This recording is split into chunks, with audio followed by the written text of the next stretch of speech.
Welcome to Alaska Real Estate Podcast with Connie Oshimura and Lottie Michael. This is obviously not Lottie Michael. This is Chad Stigen, who is the broker out in the MatSu Valley, our office out here. You might know or may not know that the MatSu borough is 25,258 square miles. It's in comparison to the municipality of Anchorage, which has only 1,961 square miles. This is important as we get into talking about land sales because of the tremendous amount of land that's out here. And because, interestingly enough, the U.S. Census Bureau calls South Central Alaska. It includes the Matanuska borough and the municipality of Anchorage. So even though you and I think of it as being different markets, the Census Bureau does not. We all sort of live in South Central Alaska and that gets into, Chad, you've been here for a very, very long time. I think you were born in Ketchikan. Yep. But you came here at an early age to the MatSu Valley. Yeah. My family moved up in 2004, right after I graduated high school, and then college for a little bit in my life, and I moved up in 2008. So how, since 2008, have you seen Palmer, Wasilla, and the overarching MatSu Valley change?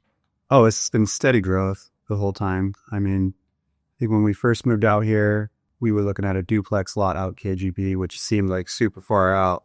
And now that seems more of a core area now where we build. And everything's changed. We've added more schools, more shopping centers.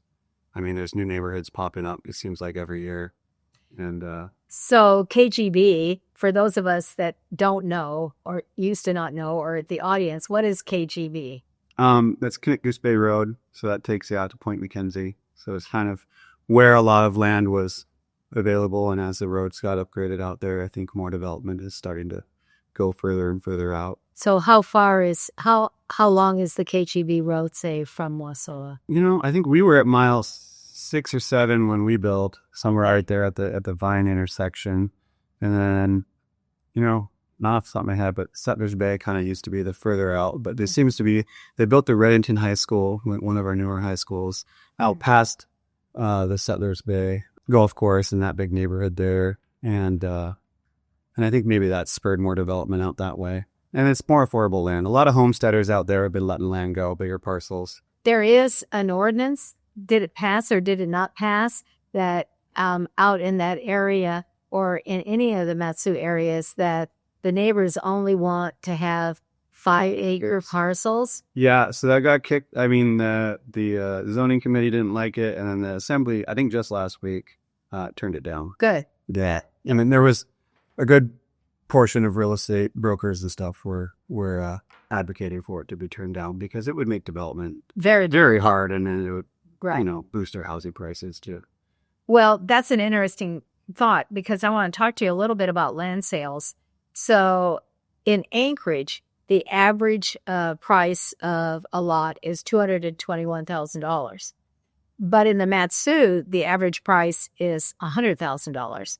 And the difference, I think, is because you have a lot more land. Yeah, I think it's a couple reasons, right? We do have a lot more land, but like in Anchorage, there's scarcity. You have less land. And you also have higher development costs. You have, right, all your underground that you have to do, your water and your sewer and stuff. And out here, we get away with wells and septics, which reduces the raw land costs, but maybe increases the development cost once you get it. Right. So this $100,000 lot that we're talking about doesn't have water and sewer to it. You have to add a well and septic to it on your own or with the builder before you can actually develop it. So how much does a well and septic improvement cost?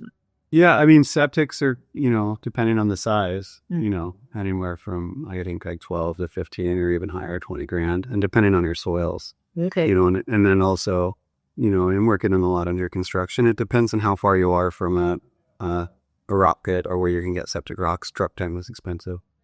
And so that, and then wells, it's kind of a little bit of a dice roll. You can You can get on the state website and see neighboring wells and depths, right, and kind of get an idea of how much your well would be. But it's still, we've done it before where there's, you know, 100-foot well here, and then the neighboring lot's 250 feet. Right. And so that's always the one thing when building new out here that can be a surprise to a buyer, and an early on out-of-pocket expense that they maybe weren't planning for was a well overage. And then sometimes you need like a filtration screen because it's silty sometimes, and so you have this stainless steel screen that goes in, and that's usually like a $3 or $4 grand to put in as well. So it just depends. It depends. But it can get your money. All right. So I'm from Anchorage. I feel like a foreigner when I come out here, even though I own a major subdivision out here. But what I hear from the Anchorage builders that I work with is that there are a lot of owner builders out here. Now, I'm not going to recognize them by their heritage or their ethnicity, but are there a lot of owner builders out here? And is that how they've been able to keep prices lower? You know, a piece of sheetrock from China costs the same if it's an owner builder or if it's in Anchorage or if it's on a commercial property. Yeah, I mean, there is. I just got done doing an owner build, and say that again. Say that louder. Say that louder. I just got done doing an owner build, and I don't recommend it. I mean, okay, for a lot of reasons. Builders get better discounts, you know. Multiple, because they're doing multiple. Mm-hmm. Yeah. And so they get better prices at SBS or Lowe's, and right. And you know, by the time I was done, I had a pretty high pro account where I got decent discounts at Lowe's, but it wasn't. I would have to lean on some of my builder buddies to get better prices on things. And I think the other big challenge with owner builder, at least in my experience and some other people I know recently, is you can't do it all yourself. And so you have to go find, you know, if you're generaling it yourself, you have to go find subs. Well, my big struggle was those subs are very loyal to the builders that are keeping them very busy. That are doing multiple. Multiple. They're the outliers. I feed them once, the builder feeds them all right and every year. Yeah, yeah. And so, you know, I felt like I got... And I understood it. Yeah, I understand the business, but it got frustrating getting backburnered all the time and pushed off for priority, which would be more production builders. Mm-hmm. And I think that also, you don't really need a permit to build here. You need, say that again. You don't in the MatSu. I mean, in Palmer or in Wasilla in the city limits, you do. Right. But if you outside of that, in the MatSu, it's pretty Wild West. I mean, you still have to have your septic, you know, certified and things like that. But, you know, and you see that sometimes when you're reselling homes that, they just kind of designed as they built and kind of made it work. And there's some different little gems out there that are maybe shouldn't have been owner builders. And so when those properties come up to be sold, then sometimes there are a lot of problems because if they want an HFC loan or a VA loan or whatever, then they're going to have to go through the regular process for inspections and appraisals and all that sort of thing. And the underwriter may not be particularly kind to that situation. Yeah. And if they don't have that, and I've actually experienced this in a property rebought, and I'm blanking on the term, but there's a way that they can come in and do a summary of inspections after the fact that sort of satisfies it. I think it was through Alaska Housing that there was a little bit of a program where we were able to have an inspector come in and fill out a different form. Okay. And I'm blanking on the name of that form, but there's a way around it, but it's not as easy as doing it all right the first time. So you represented a few years ago a very controversial builder. Let's just say that because he was taking an acre of land. Yeah. And he was building a fourplex, but it wasn't a traditional fourplex in the sense of all the units were connected. Right. They were all small ranch houses. Yep. All right. And they were excruciatingly popular and controversial. Yeah. Because other developers said, oh, no, you can't do that. That's not right. You know, then how many septic systems do you need? What about the size of the well and all of that sort of thing? It became very, very controversial. So when you were selling those, what was the price? The first year, like first generation, we call them, I think we were maybe in the low fives, high fours. Okay. Yeah. For a lot of people, we got them in that low 5 range for the first few years. And what are they selling for today? It'd be hard to find one under $1 million right now. and they go pretty quick. I think a couple just sold right at like $9.99, and they were nice ones, but they were older in that. So they were on like an acre of land. Describe what it is actually now that is selling for close to $1 million. Are there 3 bedrooms? That's the most common one. Is they're about 1,120 square feet really, and they're 3 bedrooms, 2 baths with a single car garage. And typically, depending on soils, they were all on their own individual septics. They were on individual septics. Yeah, which I think the community well. Yeah, they share you well. Okay. Because you fight the you can only have one well because you got that 100-foot radius, so you can't exactly turn. Right, so we have to, sometimes bring in an engineer to find exactly where we need to put the well and the septics. And I think that became the issue with some other builders, and then eventually the borough was, what happens when one of those septics fails? You have not a lot of replacement land. You'd have to go dig that out, bring in new soils, and there's a whole really expensive process to that. And I've resold a lot of the ones that we originally sold to buyers, and we have had a handful that had septics fail, but we've never ran into the problem that was the big scare of nowhere else to put a new septic. And so every time that we've had that problem, we were able to find suitable land outside the well radius and get the DEC certified septic. So if we were to think about that in Anchorage, we would be calling those condos, right? Not fourplexes. We'd be calling them condos, and 3 beds, 2 baths, and a single car garage. And if you take the average lot size here, if you divided it all up, it would be about 10,000 square feet per, right? Yeah, roughly. Yeah, per home. And probably that would cost, if it were to be built today, because of all the rules and regulations and because of all the lack of land, and because also that they would probably, as condos, they would have an HOA, and maybe they would have to have public water and sewer, right, as opposed to well and septic systems. You could not build those units for less than $400 a square foot. And that would be without quartz or granite or tile, and for bathrooms and all that sort of thing, and laminate probably countertops. Yeah, and a lot of these were that they were building out here were, as builder grade as you can get. They had upgrade options, but a lot of it was, Formica counters.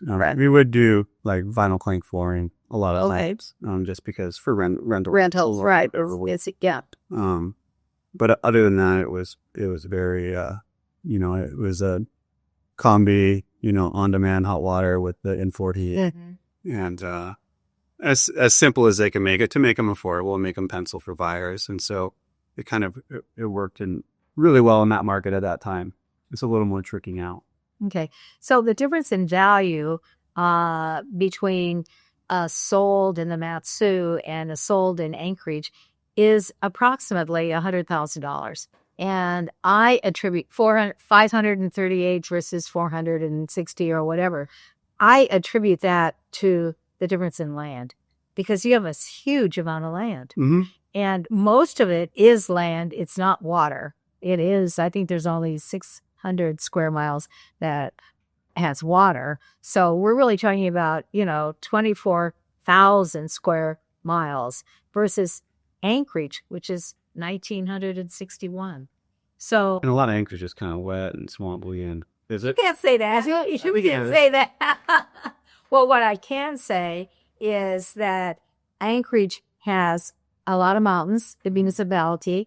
It has an inlet, and it has a military base, right? Right. And so those things confine the livable space. So when our mayor says we need 10,000 housing units in the next 10 years, a significant portion of those are going to have to be vertical. Absolutely. They're going to have to be vertical.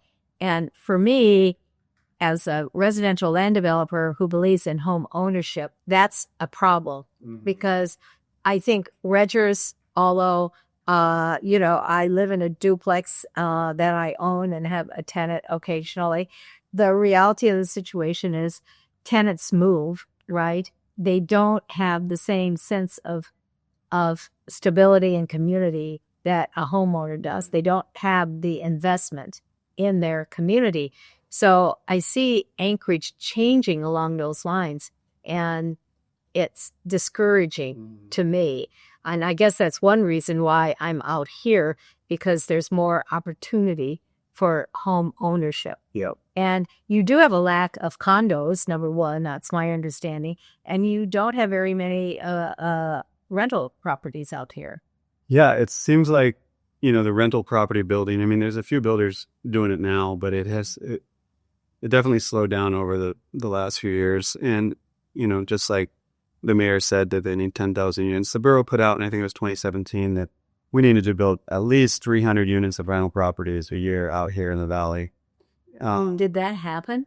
Maybe a couple years we got close to that, but I don't think that we've maintained that. And then I think with interest rates and stuff, it's pushed a lot of buyers down into the rental market. Yes. And so now, like 1 bedrooms or 2 bedrooms that we would rent for $1,000, you're now going for $1,400, and 3 bedrooms that we used to rent for $1,400 are going for $2,000 or more. And it's put a lot of pressure on that market. So there is a big need for affordable entry-level rentals out here, because you have kids getting out of high school looking to start their life. And it's I put a rental up not too long ago, and I think I had 50 people wanting to apply within 24 hours. Oh my gosh. Yeah. Oh my gosh. Yes. Okay. They're hungry. And I've heard there's something very similar in Anchorage as well. So we seriously have a housing shortage. Big time. And it's a little bit different out here than maybe it is in Anchorage. We do have condos. You don't have condos. So that's a housing ladder first step. All right. Yeah. But the other thing that I want to talk to you about is the $1 million house. 5 years ago, you didn't have $1 million houses out here. Very few. Right. Yeah, I would say. I mean, and when they were pretty spectacular, quite the spread. Yeah. If I'm reading this correctly, correct me if I'm wrong. Today, $1 million house out here has an airstrip, possibly, is on a lake. Most of them are. Most of them are on lakes, or they have a significant acreage, more than an acre, right? They have 2 or 3 acres. And in many instances, they have spectacular views. Yeah. Right, spectacular views. So, right. Yeah. So there can be, 3,000 square feet, 4,000, 5,000 square feet? Yeah, you seem to see a lot of them are on the larger size, usually 4 bedrooms or more. Typically the ones that sell have larger garages and garage space for people. But we have seen, I think earlier this year, we had over 20 listed at once, and I don't think I've seen it that high ever. I don't follow it all the time, but it seemed like there's a lot. And it seems like maybe through COVID, when prices appreciated and then people are thinking about selling, they see other houses and want that price or want to test the market at that price. And so you see a lot of homes start in the $1 million or above $1 million, but reduce pretty quickly. Right. Because they're the aging baby boomer and they have a lot of equity. And they're downsizing. Yeah. So contrast that in Anchorage. All right. So let's say you've got a 2,400 square foot house and a triple car garage, 4 bedrooms, 3 baths on a nice lot. Maybe the lot's even 10,000 square feet, not the 8 or the 6 that we're building now as far as lot sizes. But let's say, take that 2,400 square foot house and say it's $400,000. That's $960,000. That's a semi-custom spec house. Let's put it that way. All right. And compare that to, and that's considered a luxury because it's in the $900,000 to $1 million range. And I have builders tell me that they can't build a new house in Anchorage for less than $1 million. Wow. And then look at what you're telling me is going on in the Valley. So my impression of the Valley years ago always was this is where people who couldn't afford a house in Anchorage went to the Valley. When a ranch was 3 beds, 2 baths, and a single car garage, not a fourplex, but on an acre of land, and it sold for $320,000 or $350,000. Right? That's not possible here anymore. More like 400, 420. Right. And further out, for up KGB or towards Houston or wherever, right? Yeah. Compared to what we're doing in Anchorage. And 57,000 cars go back and forth on the Glen Highway. I think we get a lot of your military from Anchorage. They come out here because it's more affordable. The Yes. schools are a little more what they want for their kids, and they can, leverage their VA and get into a home here and hope it appreciates while they're stationed here and then be able to sell it. And so we do get a lot of, it's faster, some of the neighborhoods kind of in South Wasilla, like the ranch and stuff. You can get to the base faster from the ranch than you can from South Anchorage. Yes. And so I think that draw brings a lot of people out. And then that, I guess, in contrast, so that neighborhood then becomes very transient. There's a lot of turnover. Well, what we've always said is Alaska's a good place for realtors because we have a lot of in and out. We really, really do. Yeah. You either come to Alaska and you love it and you stay here, or you're here because, your employer sent you here in medical or oil and gas or fishing or whatever, and the military, and then you leave. Yeah. And then you leave. Sometimes you leave your house as a rental. But generally speaking, we had enough appreciation so that people can sell and make a little bit of profit, and then have just nice photos of, this was our time in Alaska, right? Right. But we have lost population. Anchorage has to the valley. Over the last 3 or 4 years, 12,000 people have left the municipality of Anchorage, and over half of them moved to the valley. So you're close to the mountains. It's beautiful out here, right? Right. And, the commute time from Anchorage to Wasilla, theoretically, is 47 minutes. To Ponner, it's 47 minutes. What? Yes, on a good day. On a good day. Yeah. It's 47 minutes. But, it's also 47 minutes to Girdwood, theoretically. Yeah. Yeah. At least that's what Perplexity tells us. If you want to do it with the AI, there are 47 minutes, right? Yeah. So you have a beautiful community out here. You're surrounded by mountains. You have dozens of lakes, and you also have a pizza place. Yeah. Did you tell me that? Yeah. Yeah. All right. Well, what are you doing with pizza? Didn't I tell you once that you could make more money selling real estate than pizza? Now you're telling me that may not be true sometimes. Well, I guess it depends on what you apply it out. Yeah. Yeah, it's on basis. Yeah, we bought a pizza place a couple years ago, and it's been a blast. I still like real estate.